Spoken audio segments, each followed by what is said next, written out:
But everyone, hey, we've got a jam-packed Q&A session live with Jason. Jason, I'm going to let you give a round of introductions. I'll do a quick round of introductions. And then the goal of this is to answer the questions that you need answered to make Q3 your biggest and best quarter yet and roll into Q4. Guns blazing to end the year on top. That's what we're here for. Awesome. Sweet. We got it. B-Rock, my video guy, he's got it right now. Okay, Phil from KCMO, let's go. Clayton over at Cake Equity. What's going on, Clayton? We've chat is disabled. Zishan, thank you so much. We got it figured out. Craig at Alliance Global Partners, thank you so much for joining us. Mark, I see you over there. Amanda, welcome from Toronto. Awesome. We got people all over the globe. Netherlands, that's crazy. Super exciting. So let's kick it off with a round of intros. Jason Bay, my amazing guest. Why don't you give a quick round of intros, and then I'll do the same, and then we'll dive into the Q&A. Sure, yeah, excited to be here, man. I run a company called Outbound Squad. So we help sales teams, so that's SDRs, BDRs, account executives, turn complete. So what does that mean? If you're in sales, you're probably being tasked with sending cold emails and making cold calls, and that may or may not be working really well for you right now. And we go in and sort of make that process easier. So making sure we know who to reach out to, what to say to them, the soft skills of being really confident when you make a cold call, all that kind of good stuff is what I work with sales teams big and small and individual reps with. Jason, hey everyone, are you guys excited for Jason to be here today? I want to see in the chats. Light up the chats. Welcome, Jason. Thank you so much. And hey guys, you know me already. You get a million emails, see all the posts. Brandon Bornancin, CEO and founder here at Seamless.ai. My life was forever changed due to list building and sales lists. My goal is to maximize your potential and change your life forever to help you build the list that you need to sell to find and close that next big customer. You're just one list away from everything you want in this life. Jason and I are here to help you sell that list, cold call that list, connect with that list, book appointments, close more sales faster than ever before. I see the fires. Emmy, thank you. We're fired up. Tammy from Cleveland.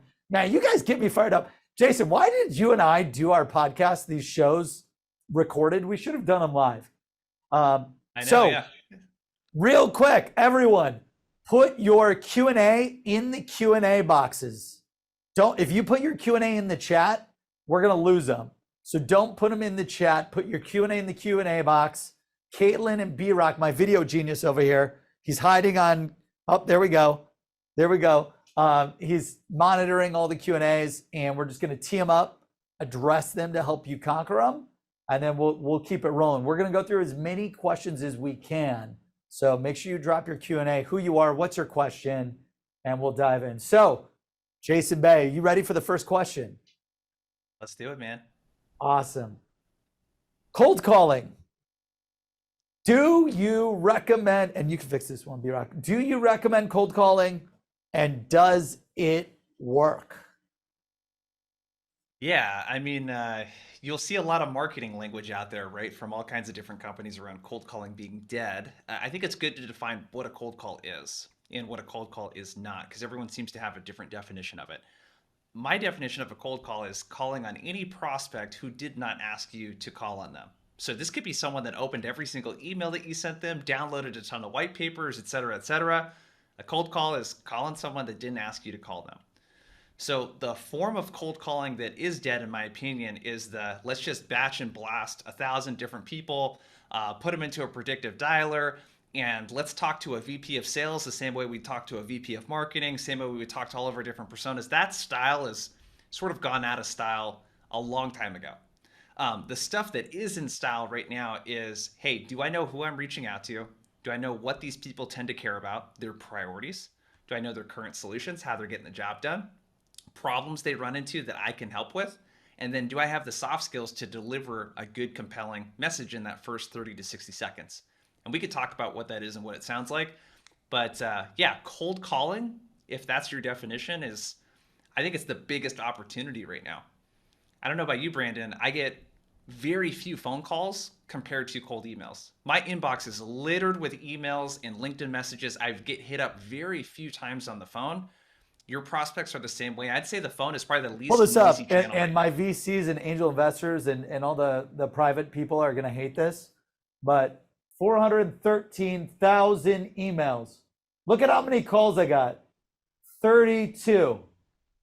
And then 731 text messages. 413,000 emails, 32 calls, 731 text messages. So Jason, I'm with you on that. Great tips, by the way. I love it. Jason's just got this amazing outbound sales prospecting and cold calling philosophy and framework that he leverages.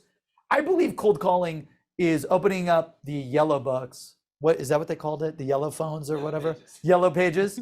And just picking a random company and picking up the phone. No, yeah, I agree with Jason. Like, you're not just going to randomly call people, right? It's what is the niche that I'm serving? Like, who can I help the most? My niche, my niche. And then what are their biggest pains and problems? What are their biggest goals and desires? Figure out a solution for that niche and then prospect that niche. Now, I believe like selling over the phone, right? I think there's a big difference between just randomly calling people and then leveraging the phone as a communication medium to deliver that transformation, pitch, conversation. The majority of our appointments, everyone, I would say 80% of our deals are actually coming from phone calls. And our team specifically, like Jason's got his own consulting thing, but like we've got 300 salespeople. We book 550 to 620 appointments a day. 80% of those appointments are coming from the phone, picking up the phone. Are we randomly cold calling? Like, we don't know the list. We don't know who we're calling. We don't know their problems, their pains, their desires, their goals, their dreams. No. Before we ever pick up the phone, it's like, okay, who are we serving? Hey, today we're going to serve B2B SDRs in SaaS, employee size 50 to 200 that are looking to automate list building, book more appointments, close more sales, you name it, right? So I would say, yeah, Jason, when it comes to the phone is a powerful medium. Don't do it blindly, and like try to be strategic with the list you go after. Yes, sir. So I hope, Lisa, great question, Lisa. I hope that answers it. It sounds like we're both, so thumbs up, would you say, with using the phone to sell, or thumbs down? To wrap it up, Jason. Oh, thumbs up on cold calling all day. Awesome. And then audience, let us know. Thumbs up. San Pathik says thumbs up. Taylor says, I've created a couple email blasts. Awesome. Thumbs up. Clayton says, dang, Amanda, thank you so much. Okay. Question number 2. This is actually related to using the phone, which is awesome. I never get callbacks. Should I leave a voicemail? Yeah, absolutely. This is such a great question. So Orem has got some really great data. They have a predictive, like an auto dialing type of solution. What they found in their data, they did a test over like 3 months, tens of thousands of calls. They found that the subsequent pickup rate when you call a prospect is 25.8% higher when you leave a voicemail on that first call. So if I'm being very targeted with my list and I'm being very persona specific, if I could leave a really good voicemail, it creates like familiarity when I go to call them the next time.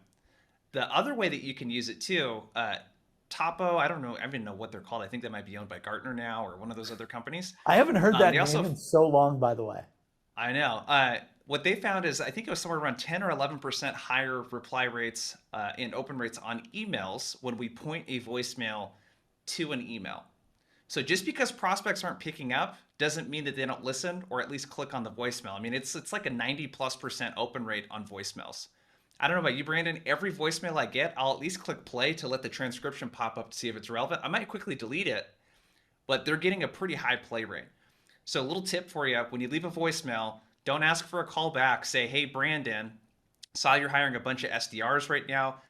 I have some ideas on how you might be able to onboard and ramp them quicker. I sent you an email, and the subject line is SDR hiring or SDR onboarding or SDR ramp. This is Jason with Outbound Squad. No need to call me back. That email subject line again is SDR ramp. Yeah, I And love it. that can drive email replies as well. So just because people aren't picking up doesn't mean that you shouldn't leave a voicemail and use it strategically to get them to look at something else that you sent them, because that's lower friction. What feels like a lot of work to me as a prospect is to have to pick up the phone and then call you back and then play the phone tag game. Like, tell the prospect to do something else that's easier, to maybe send you a text back or to check the email that you sent them. It's lower friction. Yeah, I love that. Caitlin says such a great tip. Chelsea says awesome tip. Brendan says I'm new to sales and unsure where to start. Braden, we'll try to get to that question. We've got a laundry list of questions. Yeah, I would say what was interesting right before this, I was getting ready and I was in back-to-back interviews hiring, and I was literally changing out of like sweats, and I'm like, okay, I'll throw on a shirt for the big webinar, whatever. And I'm on the phone with my VP of marketing, and he's like, hey, did you upgrade? He's like, I got the new iPhone. And I'm like, no shit. I was like, I just got it. I'm missing, by the way, half of my contacts. They didn't transfer over, which makes no sense. But he's like, you know what's crazy with the new iOS 14 and the new iPhone? I'm like, what? He's like, every voicemail now gets texted to you. Oh, cool. So this just came out, by the way. So now every time we get a voicemail on the new iPhone or iOS, it will now get texted to the prospect. So like Jason will pull it up and play the voicemail. I'm slammed, and like for whatever reason, I'll check like 1/3 of them. But now I'm getting text messages with the new iPhone. So this is a great reason, like one reason, my recommendation for new reps at Seamless or anyone that we coach who won President's Club, you name it, always leave a voicemail. It's like if you knock door to door, it'd be like knocking on the door and then not putting something on the doorknob, promoting your company.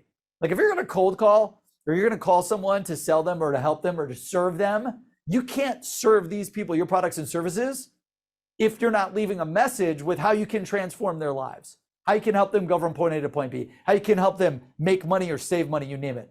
So I'm a huge fan of voicemails. Over time, I believe the repetition wins, them seeing you and the value that you could offer in their voicemail inbox, like Jason reads it. I may get the text message from it, but now more than ever, now that they're texting, the voicemails definitely drop them. And I would also say, Jason, I don't know about you, but I love leaving different value propositions and messages. So like if I'm about seamless.ai and I want you to talk about Outbound Squad. So top 3 value props, like we automate list building, we automate, like we help you get your data instantly in CRM, and we can find emails and phone numbers to anyone. So like the first thing I may talk about on a voicemail is like, are you exhausted sitting at the computer, clicking, clacking all day for 3 to 5 hours, building a sales list? I want to help you automate all of that work so that you can spend more time with your family, your loved ones, at the gym or rock climbing, whatever you love to do, right? And then like, if they don't like that message, I assume that every person's different. Like I want to make money. My chief revenue officer wants to remove pain and save time. So your message about me saving time to me wouldn't convert me. But if you're like, hey, Brandon, you're at 100 million in ARR and I'm going to help you get to 150 million in ARR in 90 days, that would hit me. But if you drop a voicemail to Mike and you're like, hey, your reps are spending 4 hours a day on list building, I'm going to reduce that to 10 minutes a day, that would connect with him. So I believe using voicemail and using different value propositions and angles and hooks that would showcase the transformation. What do you do with your voicemails that you drop, Jason? Yeah, I love that approach. To kind of backtrack, I think what's really important to understand about the personas is the priorities and bigger initiatives that these people care about. So when I converse mostly with VPs of sales. So a big trend right now with VPs of sales is getting their account executives to self-source pipeline. So inbound is drying up a bit. Account executives are relying a lot on SDRs and inbound to fill their pipeline, and they need to self-source 30-40% of their pipe for that VP of sales to hit their quota. So if I see that a company is hiring, I may be like, hey, Brandon, saw that you guys are hiring account executives right now. One of the big focuses that we oftentimes hear is that with inbound kind of drying up, you need account executives to self-source more. I have some ideas I want to send your way based on the work we're doing with companies like Medallia and Gong. My name's Jason. I just sent you an email. the subject line is self-sourcing, or the subject line is account executive self-sourcing, whatever I want to do, go ahead and check out that email. So I want to align to the priorities of the people that I'm speaking with. And you'll usually see a trend. There's usually 2 or 3 big ticket things that any executive within the same industry cares about. Like, I could tell you what 80% of VPs of sales in SaaS right now, what they really care about.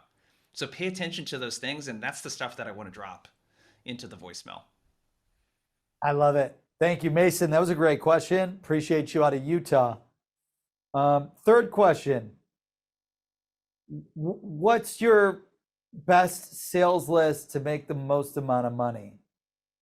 I can take a first stab at this one, Jason. Like, I think I understood the question, Keegan, but if not, let me know. So it sounds like, hey, you're working on different sales lists that you want to sell to. Which one makes the most amount of money? I'm gonna be a lawyer here and just say it depends. And I hate when lawyers that we work with tell me that. Like, it depends. It depends. Like, every company is gonna have different customer bases. Where is all of your money coming from? Like, anytime that people that are in our President's Club coaching programs or that are just joining Seamless, they're like, where do I start? What's the next big list that I should build? I'm like, okay, where's the most amount of monthly recurring revenue, annual recurring revenue coming from? Like, if you are a $1 million business, that's 86,000 in monthly recurring revenue, and 50,000 of your monthly recurring revenue is coming from finance companies or manufacturing companies or healthcare companies. I call it look-alike lists. What you want to do is figure out where's all your money coming from, follow that money, and then what are the characteristics of those? What's the industry that's generating the most amount of revenue? What's the employee size that's generating the most amount of revenue? The geography, the keywords, maybe it's the tech stack. Like, when I launched Seamless, I went after sales, like companies that use Salesforce. That helped us go from 0 to millions insanely fast. Then we went after specific industries after we sold to that Salesforce list, because we saw that the majority of our customers were leveraging Salesforce or HubSpot CRM, and they were in SaaS. So I followed the money, and then after we got a lot of that total addressable market, we then went to the next big thing. So look at your CRM. Where are all the closed ones coming from?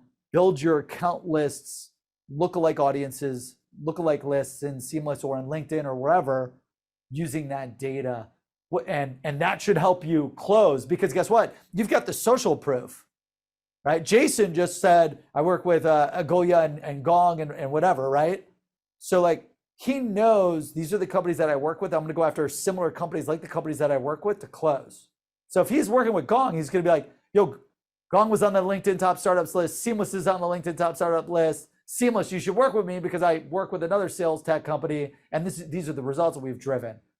So not only are you going to know, hey, this vertical is already generating a shit ton of revenue, but now you've got the social proof to back it up. Because guess what? People buy from people that have worked with similar companies in their space, that know their pains, their problems, their challenges, their struggles, and then they have solutions and strategies to help them get their biggest desires, their goals, their dreams. So that's where I would start building my list. How about you, Jason?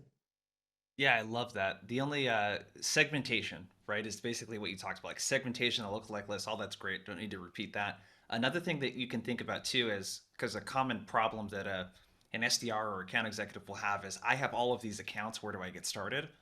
So I think thinking about where's the low-hanging fruit. So what are the triggers that these companies tend to be going through and experiencing? They create a really good reason for us to reach out.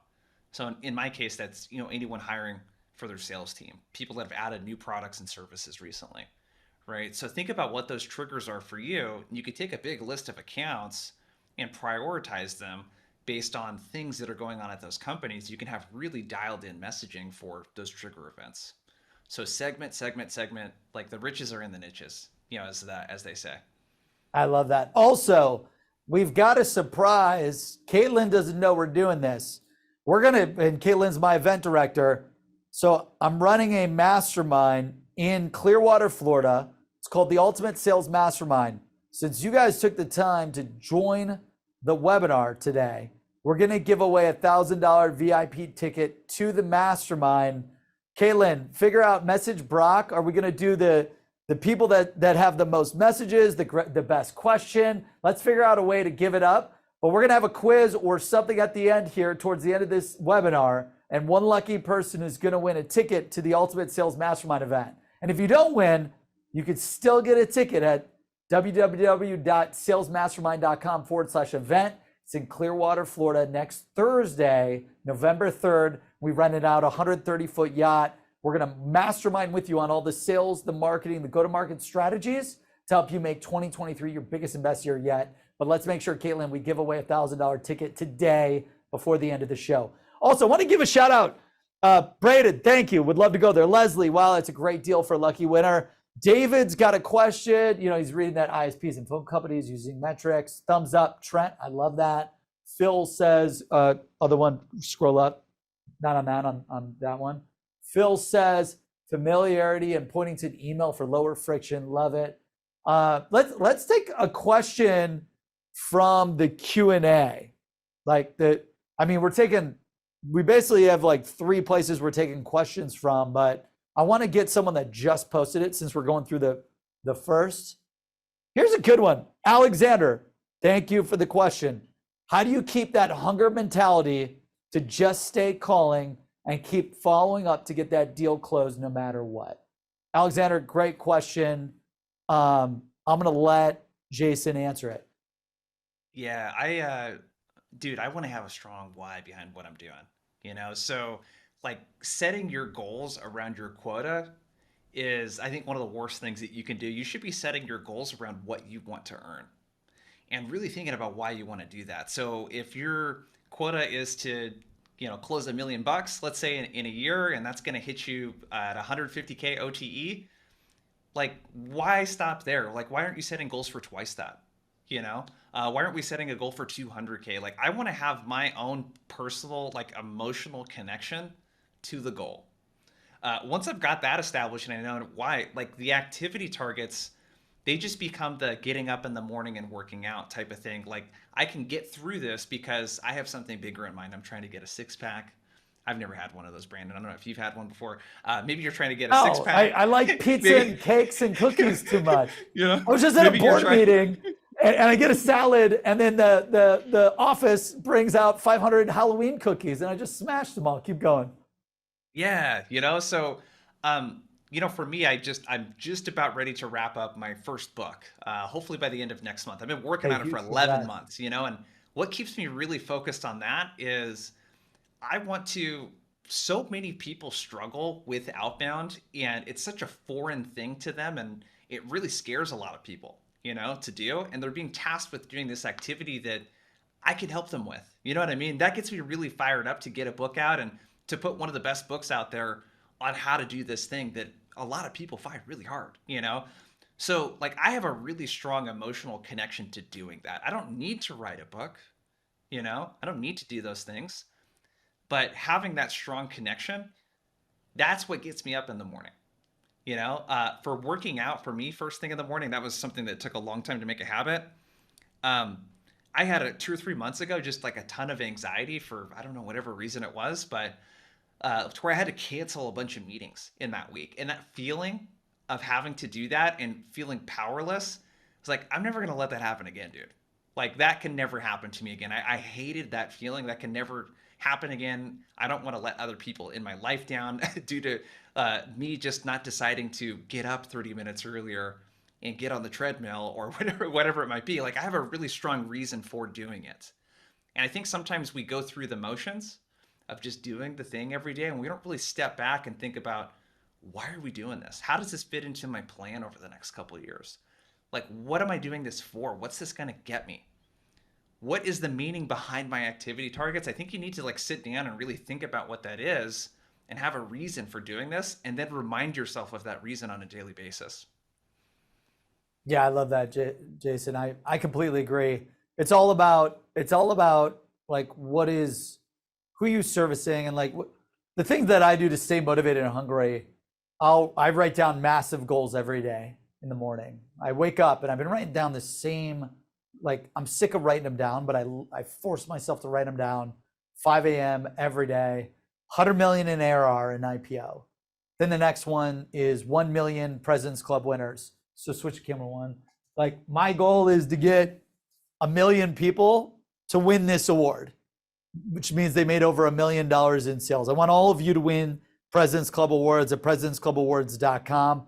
Like, and then I write down 10 number one bestsellers, 1 million books sold, 1 million social followers, you name it, because I know the more people that I could help and more people I could serve, the more transformation they have, the more people that you can make, like by helping you get your products and services into the hands of everyone that needs them, your lives will be changed, your customers' lives will be changed.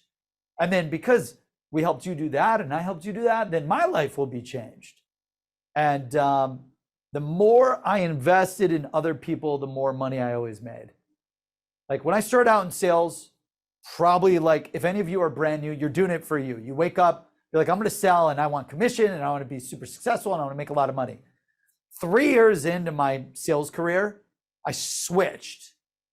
You know, I was selling for IBM and then I started selling for Google and I was like, you know, I want to transform these people's lives with Google ads.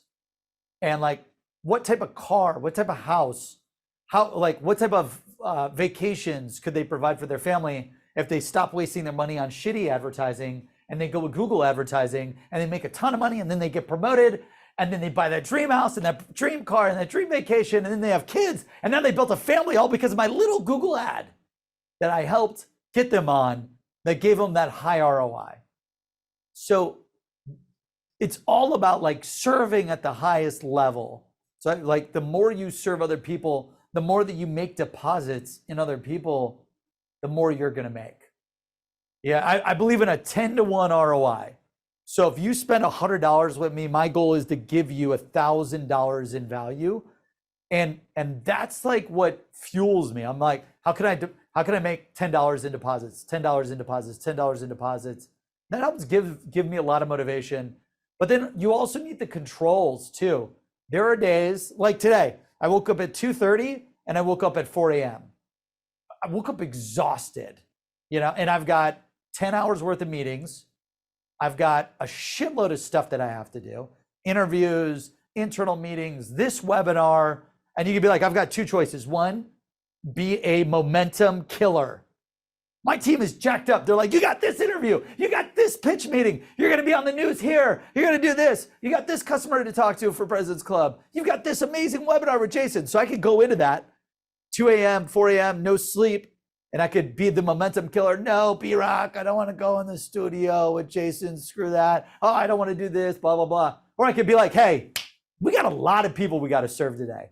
We got a lot of lives that we have to change right now. And it's also like, I learned this from Tony Robbins, and I learned this from a few other experts, Dean Graziosi. You can change your state. Like if you tell yourself you're tired, you will be tired. If you tell yourself, I suck at cold calling, or I suck at emailing, or I'm terrible at sales, you will be bad.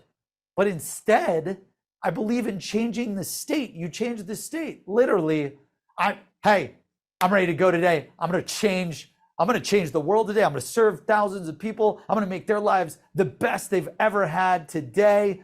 And we're going to go make it happen. You eradicate any negativity from your mindset and you rock and roll. How do you guys? I'd love you in the chat. I see William in the chat, Phil in the chat, Emily in the chat, Caitlin in the chat, Bob in the chat. Let us know in the chat. What do you do to stay motivated and stay hungry? 50% of sales is staying motivated and inspired and not giving up and not quitting. Would love to see in the chat there, and we'll talk about it after the next question. What is the best way, Jason, we're going to go to the question. What is the best way to follow up with someone to get the appointment? I think follow up, I don't even think about it like that. I think about like, what is your sequence or cadence of like prospecting activities? Like you need to reach out to a person with the intent that you're going to do it many times. You know what I mean? I mean, think of it as you're not following up. There's nothing to follow up with. You haven't made contact yet, you know? So statistically, regardless of the sales engagement vendor that you look at, all the data says something generically the same. I want to reach out over 3 to 4 weeks, 12 to 15 touches across 3 channels. When I incorporate 3 channels like phone plus email plus social versus one of those channels, only phone, only email, like my contact rate goes up 3 to 4 times, so the chances of getting in touch with someone are even better. So I think that the question is like, not how do I follow up? It's like, how many times will I follow up? And when will I do that? So a really good rule of thumb that you can do, I like to break it apart, make it super simple, is you're going to do a triple touch the first time you reach out to someone. That's phone. If I don't get them, I'm going to leave a voicemail, followed by an email, followed by a connect on LinkedIn. I'm going to do that all at the same time. And let's say I do that on a Tuesday. I'm going to wait 2 days later, and then I'm going to call, and I'm going to bump that email with any thoughts. Same email chain. Any thoughts, bump the I love email. how William, he says it's an endless date. The follow-up is endless. Exactly. That's good. So that's 5 touches per week, and then just do that 3 weeks in a row. And then move on after that. And you might have some other different types of strategies where maybe you spend more or less time on specific types of people based on the opportunity and that sort of stuff. But that's a good general rule of thumb to follow. You follow that, that's going to be your 15 touches, your 6 phone calls, 6 emails, 3 touches on social, and then move on. Yeah, I love it. And just so we could help answer as many questions as possible, I'm not going to double answer with Jason. I think we'll just tag team different questions because that was an awesome response. So what was the one about the gatekeeper? We just saw it. I was going to say I wanted to make sure I got to it. So someone said, if you scroll down to the gatekeeper one, here, it's coming up. What is the best way? Here we go. David Lee.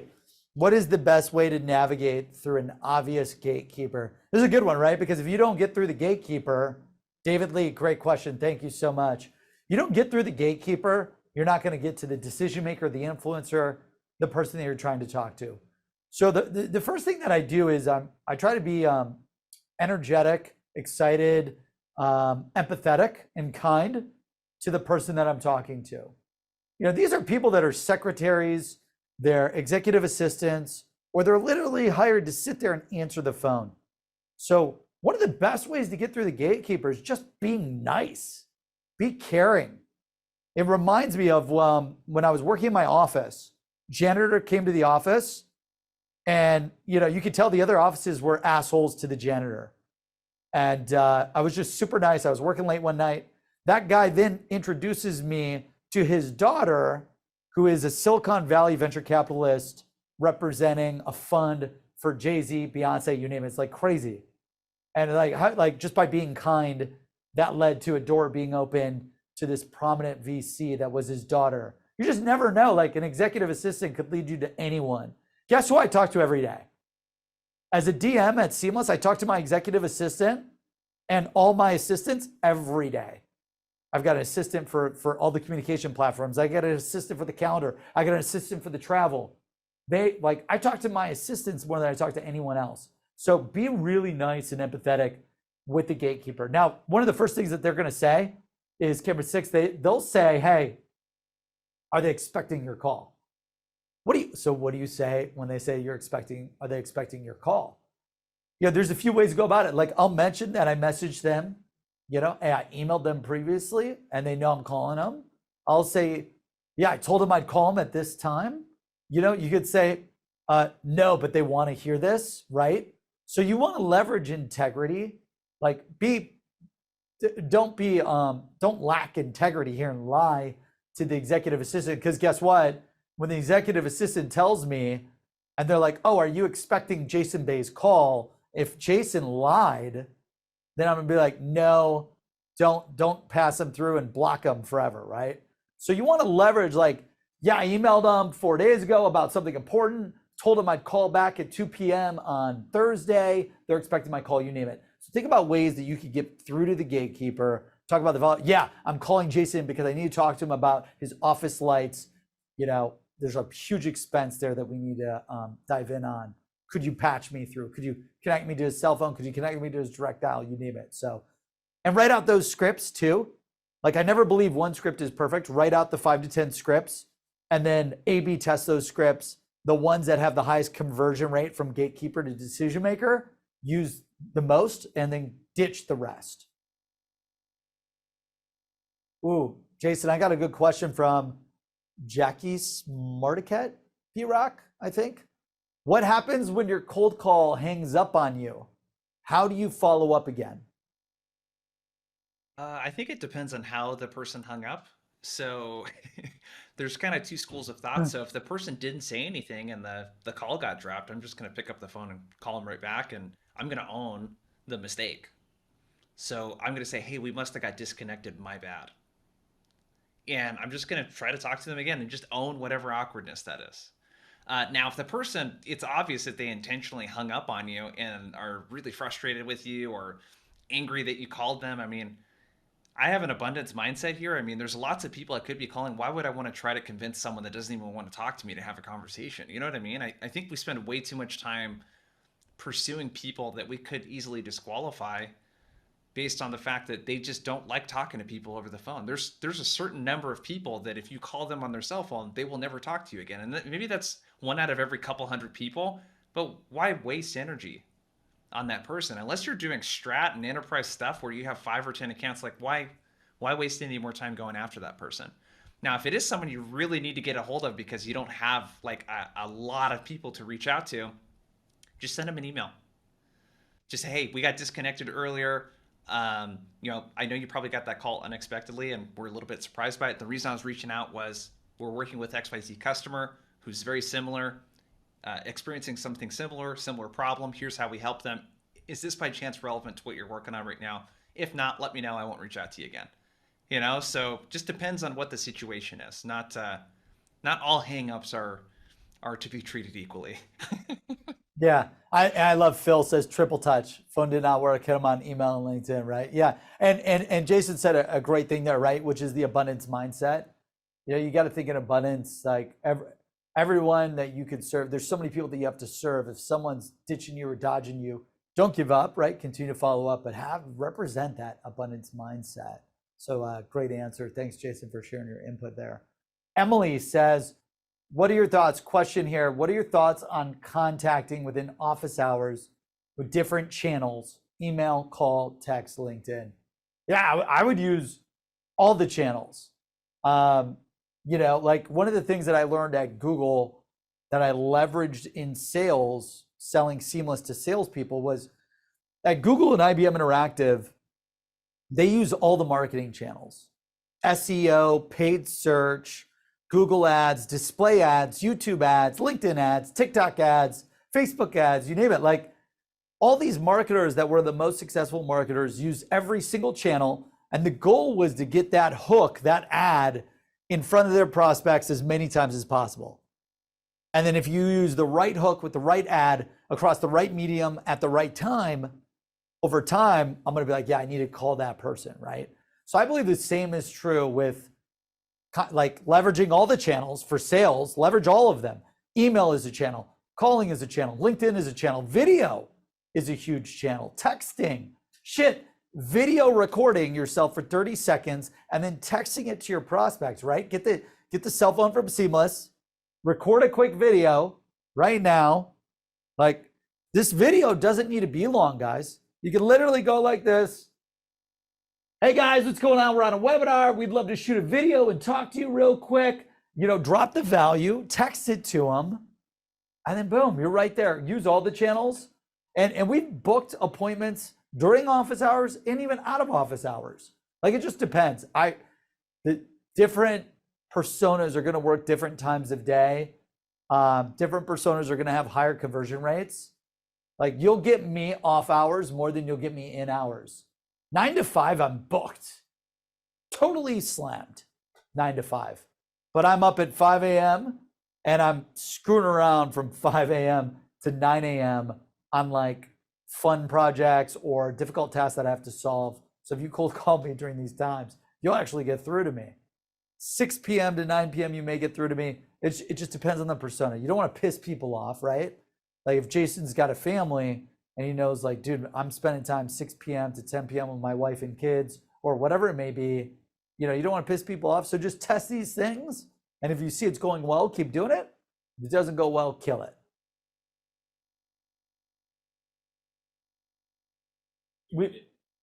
So we've got, let's pull up another question real quick.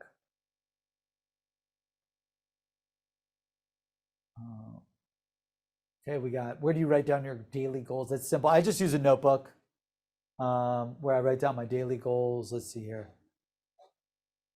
Will recording of this presentation be available? Yes, Evan, it will be available. Oh, here we go. How do you make a prospect care about a key pain point that you know of, but they don't want to see it? So, Jason, this could be like you and I, like, well, not you, but me, I eat the pizza and the candy, but then I say I'm like super healthy even though I'm eating the pizza and the candy. Like, hey, Brandon, you got to cut out the pizza and the candy. And I'm like, no, I don't have that problem. So, so an anonymous attendee said, how do you make a prospect care about a key pain point that you know of, but they're not aware of it? What do you do? Yeah. I think we're too quick to start with pain. So there is an inherent shame in admitting weakness to a complete stranger. So Brandon, I know you a little bit, but if we didn't know each other and we just started talking and you said, well, hey, what are your biggest business problems right now? I'd be like, dude, I don't even really know you. I don't feel comfortable sharing my biggest business problems with you right now. You know what I mean? I think that It's people just a weird lead with question. problems. Yeah, it's like you lead with problems and asking people if they have them. When normal human to human communication, I don't want to admit weakness to a complete stranger. Like to a complete stranger, everything's going great, dude. So don't start with a problem, start with the priority. So instead of me saying to a VP of sales, hey, you might be struggling with getting your account executives to self-source more of their pipeline and prospect. That's probably going to get an answer of, no, we're actually doing okay. I'm on top of it, dude. Versus, hey, one thing that we hear right now that's a big focus is VPs of sales are trying to get their account executives to prospect more, about 30, 40% of their pipeline to hit target. I'm just really curious, is that even a focus of yours right now? Like asking for the positive. What is the goal? What is the priority that is connected to the problem? And if they say, yeah, this is something we're doing a lot of thinking about. Well, hey, Brandon, you might have figured this out. I'm not sure if you're running into this, but oftentimes what we hear is that we set out these activity targets for our account executives to do. And for whatever reason, a whole week just tends to go by and they haven't made the calls, haven't sent the emails. And it's just the same thing over and over again. You're meeting with them on a weekly basis, telling them to do the activity, and they always get busy doing other sales stuff. Is that something you're by chance running into right now? Or do you have this totally figured out? Like assume that the prospect is already aware of the problem and thinking about how to fix it. Give them the benefit of the doubt, but you're still going to ask them. And that's one of those soft skill things that we talk about a lot, especially on the phones, that I'm not just going to come out and say, you got a problem.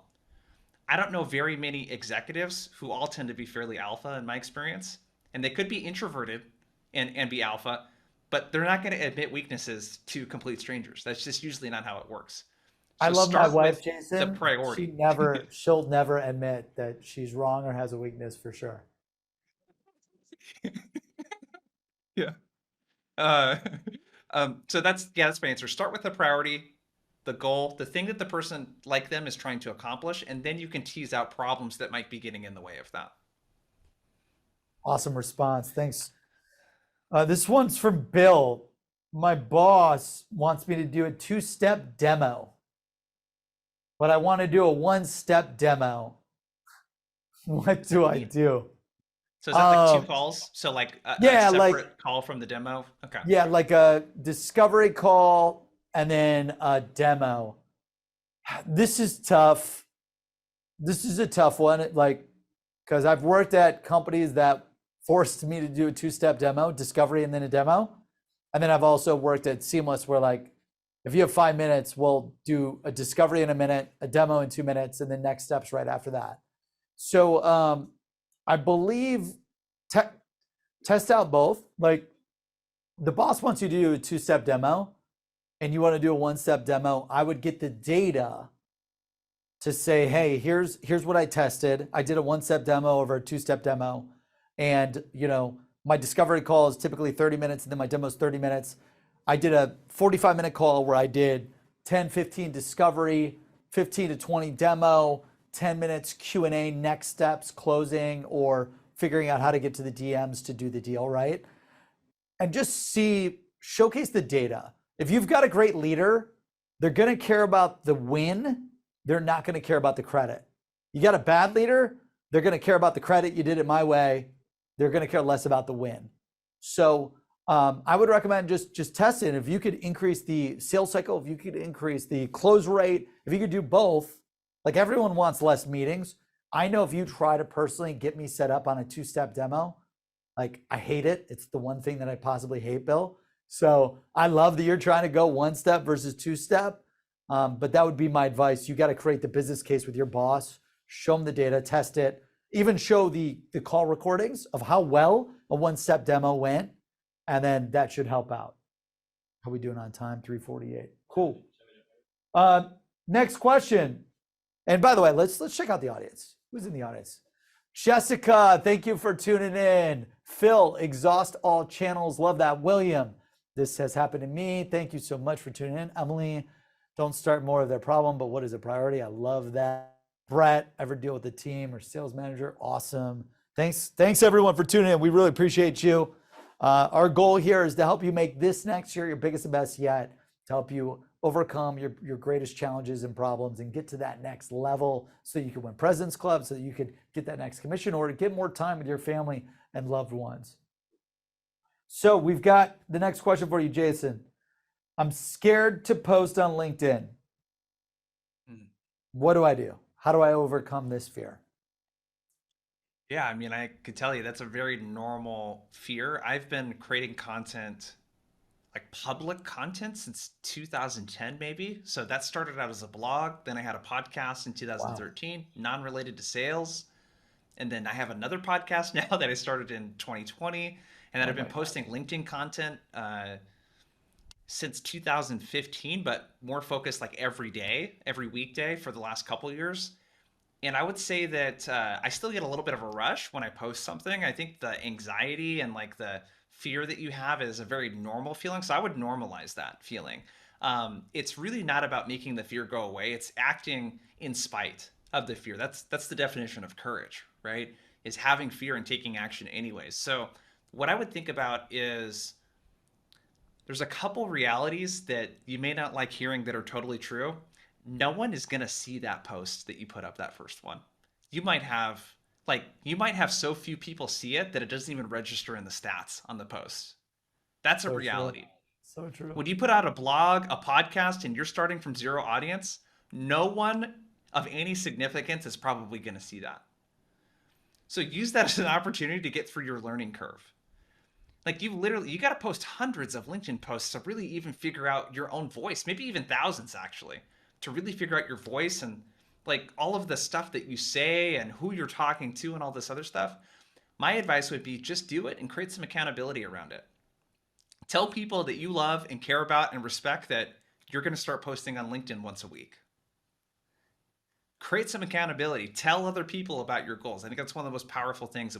We brought up goals earlier, but tell people that you're going to do it and like make the goal of doing this activity doing it, not the outcome of it. Don't focus on that. I love it. The whole point of content creation is the creation of the content. That is the point, not how well it performs or how many people see it or how many likes or comments that you get. Like the activity, doing the activity is the point of doing the activity. So you can't get good at creating content unless you create content. Boom. So commit to something and just do it. Yeah, I love that. That's awesome. I hope that answers your question, Anonymous. Thank you for tuning in. I struggle, Jennifer Kerrigan, what's going on? Thank you. I know you posted this a few minutes ago. I struggle keeping my emails short and sweet, capitalize HELP, help. So no, I appreciate it, right? The best way that I think about taking something that's really long, you hear the Mark Twain quote. I don't even know if it's Mark Twain, but if I could have written a shorter letter, if I could have rewrote the letter, I would have written it shorter, whatever it is, right? One of the, it's hard to write short. So everyone, like, it's hard to speak short. It's hard to write short. It's hard to present short. Like I've got this new book, like Jason and I are talking about these new books.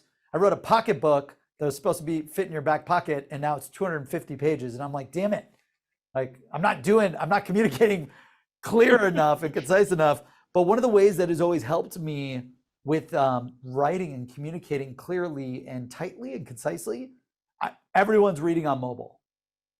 Like, shit, I think I check the majority of my texts and emails on my mobile phone now. And I'm sitting in front of my 7-monitor setup at my desk. Just because like it's so fast to reply. I may be looking at data and dashboards. Like, so if you're thinking about mobile, one, you should have every sentence spaced out. Like the the LinkedIn post, if you follow me on LinkedIn, all my shit is super spaced out. One sentence space, one sentence space, one sentence space. Because people are scrolling fast and they got to be able to read what you're saying in 2 seconds, understand it in 2 seconds, and then reply in 2 seconds. So 1, space out your text. 2, send it to yourself on mobile. How does that look? Is it clear? What can I cut out? I always like try to cut out bullshit in my messaging that the prospect just wouldn't even understand. If you're like, yeah, we use artificial intelligence matched with machine learning, like when I'm writing my emails, like, does the prospect talk like this? Would you talk to a friend that you took out to dinner like this? If Jason and I, or B-Rock over here, if B-Rock and I went out to dinner, I'm not going to be like, yo, B-Rock, hey, let's talk about the artificial intelligence, machine learning, neuro-linguistic model that we're going to use to predict emails for people. Like, he doesn't even know what that means, right? So just try to be a human, like you're talking to your best friend, 3rd grade level, space it all out. That's how you can keep it short. Now, I know we've got 6 minutes left. So we're going to take one more question from the audience. This one was voted up a few times. Okay, cool. This one was voted up. Awesome. This is perfect. We'll do this last question, and then we'll talk about where we can connect with people for more, as well as Caitlin, text B-Rock. How do we decide who wins the VIP Mastermind Yacht ticket? Link is in the chat. Anyone can go ahead and enter for their chance to win. Okay, killer. Link is in the chat. Anyone can enter. How do you recommend fact finding? This is Jeremy Kuchis. How do you recommend fact finding with a prospect without sounding like an interrogator? So Jason, this sounds like a sales discovery. You know, how do I do fact finding with a prospect without sounding like an interrogator? I think there's kind of 2 angles to this. I also think of like ground swelling and bottoms up in prospecting. I'm just gonna be really straightforward with those people. Hey, Brandon, I'm giving you a call, not trying to sell you anything. I'm actually gonna give Jason, your VP of sales, a call. And I was really curious before I call him, do you mind if I ask you like 2 or 3 questions just to see if this like might be relevant to him? Cool, and you can dig up some insights that way.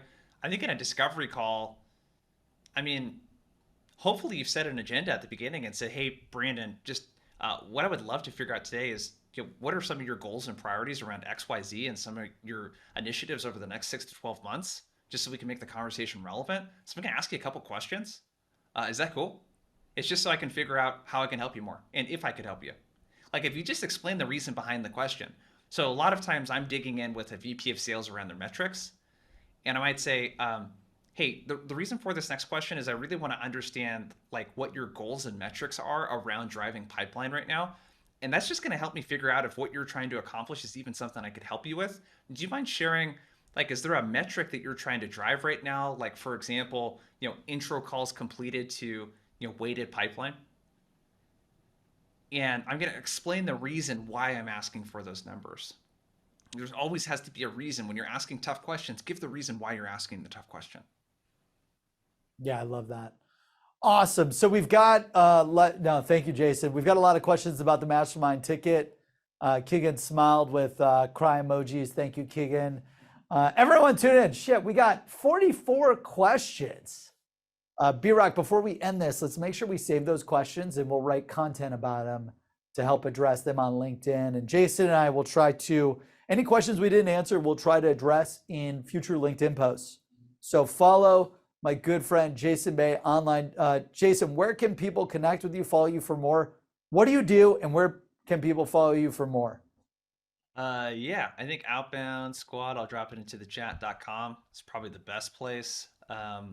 Yeah, there's a ton of free content there. So if you're an individual, SDR, AE, that sort of stuff, and you're looking to level up outbound chops, get better at discovery, close more deals, that sort of stuff, we have training and coaching for you. And if you're a sales leader looking to help your team implement a lot of what we talked about today, We work with companies as well. So outboundsquad.com is probably going to be the best place to check us out. We got a podcast. I post daily on LinkedIn. There's resources there, details on our coaching training. All of it's going to be found there on the website.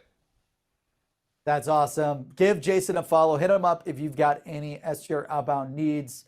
And obviously, you know me, Brandon Bornancin. Guys, follow Seamless. Follow me. Like Jason and I, we're posting secrets every day to help you maximize your success. I'd love to hear from you on LinkedIn. Get our newsletter daily at seamless.ai. You join the platform for free. You get our daily newsletter, as well as free sales leads for anyone that you need to sell to. Also, I've got great news. Caitlin just texted us while Jason was giving his wrap up. We have a wheel we are going to spin. If you have not put in your stuff, make sure it's in there. And Caitlin is going to spin the wheel to win the VIP deal for the Yacht Mastermind.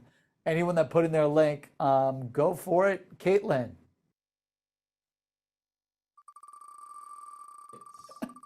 This is hilarious. I don't know how you guys put this shit together so last minute. The winner is Leslie August. Congratulations, Leslie. We've got a winner. Thank you so much for tuning in. My name isn't on there. Kyle, sorry, Phil. Hey, you know what? We'll make sure that there's another giveaway, guys. Anyone that wasn't on there. But Leslie, huge congratulations on winning the Mastermind VIP ticket. Also, if you can't make it, let us know. We'll do another giveaway to everyone that attended. So that mastermind is November 3rd, salesmastermind.com/event. And yeah, everyone, hey, hope this Q&A was super successful for you. There is a recording of this webinar. We're going to get a recording of this webinar to everyone that attended. We'll also upload it on YouTube. So if you search on YouTube, Brandon Bornancin or seamless.ai, you'll see it there. We'll also make sure Jason Bay and Outbound Squad is tagged as well. So make sure, go back through these Q&As. Study the secrets. Success leaves secrets. That's why we wrote Sales Secrets. All these experts have learned things that you want to learn and have done what you want to do to achieve massive success. You have to listen. You have to be positive. You have to be coachable. Take those secrets, execute the secrets to create your dream life. Happy Thursday, everyone. There is, what, 3 days left for the end of the month. There's less than 50 sales days of the year. Good luck going all out to maximize your success. We're here as your partner to make it happen.